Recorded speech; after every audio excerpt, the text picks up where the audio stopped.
Alright, this is part 2 of my review on the UTG M87 Spirng Shotgun review. In the first part of the review I mentioned how the build quality was of the gun, how accurate it was, the power and the hop up. But the thing I wanted to mention and go further onto would have to be the difference between the guns in their production. I first noticed this when I compared the two guns before, just out of curiosity. Like I said, this gun I've had for about 2 years. Well, this one right here I've had for about 4 months. Now, cosmetically, the guns don't have much of any difference at all. In fact, this one is stock, and mine came with a Picatinny rail system as well, but I just took it off. The magazines are completely interchangeable.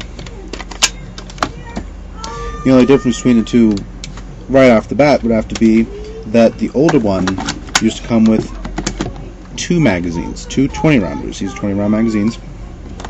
But the newer one comes with 1 20-round and then 180-round high-cap magazine. Now, the high-cap magazine in build quality is fairly good. In fact, I don't really have much of anything to complain about except for one thing, which is the performance of the magazine. The wind-up system is great. It doesn't have much of any problems at all. It winds perfectly and clicks when you're done winding it. Loads into the gun easily, and just as easily as 20-round magazines. But the little stopper that holds the BBs from, spouting out of the gun from the top spot right here, it doesn't hold over the BBs as well. In fact, from this picture right here, if you can see, you can't really even see anything over that BB. In fact, this BB is hardly even being held on there. Tried to fix it before, but I didn't do a good job. There is a way to fix it by taking the plastic stopper out if you take the mag apart, and taking pliers and pressing down the plastic to shorten it a little bit, but extend the sides, if you know what I'm talking about. You have to be mechanically inclined to do something like that, but that will technically fix the problem. I haven't really had much time to do this. I just, haven't found the time. But that would fix the problem, and right now it does work. You just have to be careful not to bang on it too much to jar the BBs out of place of the stopper. A second concern about the magazine would have to be when it's inserted in the gun, its length of it. I wouldn't necessarily say it's because it's ugly or anything. In fact, it looks pretty cool to me, but I'm sure there's some people that don't. And it fits snugly in the gun. It wiggles a tiny bit in this receiver, but it's pretty sturdy in this one. But would have to be if you jarred on it to the side hard enough, you might split this receiver and or break the mag. That would be something to worry about. But I haven't really run into that problem just yet, and I always think about that when playing, so I haven't had that problem yet. But to anybody who gets the newer shotguns, you will get the 180 round high cap magazine, and keep that in mind. Now, a second thing with the shotguns that worried me when I first got it was when I found it out, the guns sound different. Like, the internals are built differently, you see?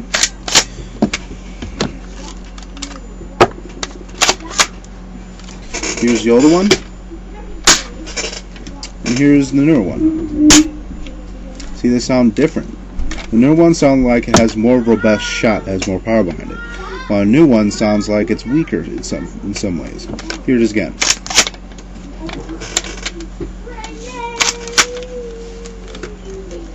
Here's the older one. Here's the new one. See, they sound different. I haven't been able to test to see if there is actually a decrease in performance between the two.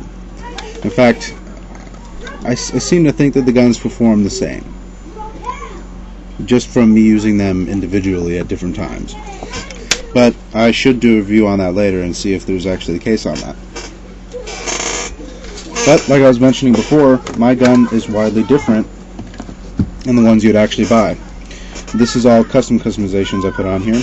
The front sight on here is made out of plexiglass that I glued on there and cut out to look more like a Remington front sight. I also added this heat shield right here off of a cheaper Mossberg Spirng shotgun that broke. I think it gives it a nice, meaner look, and also add a bit of grip tape on the handle, and add a custom-made drop-down sling that I made. Put on here.